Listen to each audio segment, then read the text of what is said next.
मेरे प्यारे प्यारे सुनने वाले ते वेखण वाले, अल्लाह तुहानूं सब नूं खुश रखे। काफ़ी ना कोई 2 महीनों की गल है, तो एक ना डोनट, मैं तो पहली बार सुनिया कोई बिस्कुट हुंदा डोनट।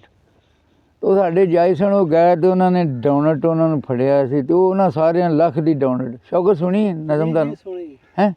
नहीं सुनी? नहीं, गल भी सुनी सी लख दी, वो डोनट जिहड़ी मैं वो नज़म लिखी सी उदों, तो मेरे अगे आ गई ये लख दी डोनट।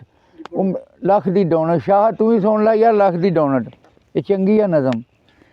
गाजी इल्मुद्दीन दे वांगू बड़ा दलेर ओ भाई है, नाल दलेरी लख दी डोनट काजी ते जिस भाई। लख दी डोनट बड़ी मशहूर हुई सी गल।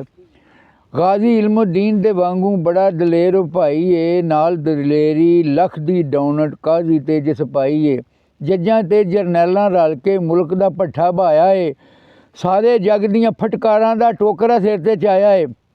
अपने हत्थीं आपे ना अपनी कदर घटाई है, गाजी इल्मुद्दीन दे वांगू बड़ा दलेर ओ भाई है, नाल दलेरी लख दी डोनट काजी ते जिस पाई है। जालम हाकम दे दरबार सच सुनाउणा औखा है, जालम हाकम दे दरबार सच सुनाउणा औखा है।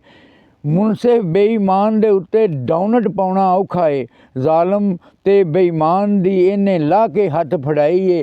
गाजी इल्मुद्दीन दे वांगू बड़ा दलेर ओ भाई है, नाल दलेरी लख दी डोनट काजी ते जिस पाई है। ते हर फराउन दे दौर च इत्थे मूसा जमदे रहने ने, हर फराउन दे दौर च इत्थे मूसा जमदे रहने ने। जालम नूं भी एक दिन अनवर छित्तर इत्थे पैने ने, हर फराउन दे दौर च इत्थे मूसा जमदे रहने ने। जालम नूं भी एक दिन अनवर खल्ले इत्थे पैने ने, वो खनजीर भी मारे जाणगे जिन्ना फसल वंजाई है। गाजी इल्मुद्दीन दे वांगू बड़ा दलेर ओ भाई है, नाल दलेरी लख दी डोनट काजी ते जिस पाई है। गाजी इल्मुद्दीन दे वांगू बड़ा दलेर ओ भाई है। खुदा हाफिज़।